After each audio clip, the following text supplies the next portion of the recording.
Here we want to use synthetic division to perform the following division. We have x to the fourth plus x cubed plus 5x squared plus 8x plus 3, and we're dividing it by x plus 1.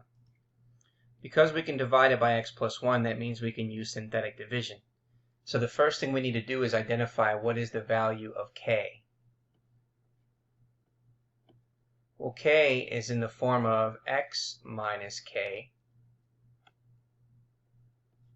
and that's what we have in our denominator. In our denominator, we have x plus 1, which can be written as x minus a negative 1. And so therefore, the value of k is equal to negative 1. So when we write out our start of our synthetic division, we know that k is going to be negative 1. Okay, now we got to write out our dividend, which is x to the fourth plus x to the third plus 5x squared plus 8x plus 3. So the leading coefficient is 1 there, the leading coefficient is 1 there, and then 5, 8, and then 3. So we're going to write our leading coefficient. So the first leading coefficient is 1. The next one is 1. The next one is 5. The next one is 8. And the last one is 3.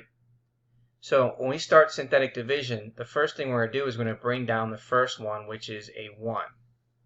So we're going to bring down that 1, and then we're going to take negative 1 and multiply it by 1, and that's going to give us negative 1.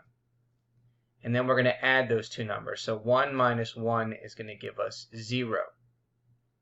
Now, negative 1 times 0 is going to give us 0, so we're going to write that underneath the 5. 5 plus 0 is going to give us 5. Negative 1 times 5 is negative 5. And 8 minus 5 is 3. And so therefore, negative 1 times 3 is going to give us negative 3, and therefore we have 0. Okay, so keep in mind here that the following is that since the divisor x minus k has a degree of 1, the degree of the quotient, which is down here, will always be 1 less than the degree of the polynomial to be divided. So up here it was x to the fourth, and therefore this is going to be 1x cubed plus 0x squared plus 5x plus 3 with a remainder of 0.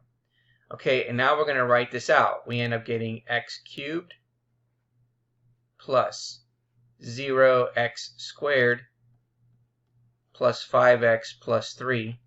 Now, we don't include the 0x squared in our answer, so therefore the answer is going to be x cubed plus 5x plus 3, and there is our answer. So let's go ahead and put that in there. X cubed plus 5x plus 3. So we have x cubed plus 5x plus 3. And there's our result.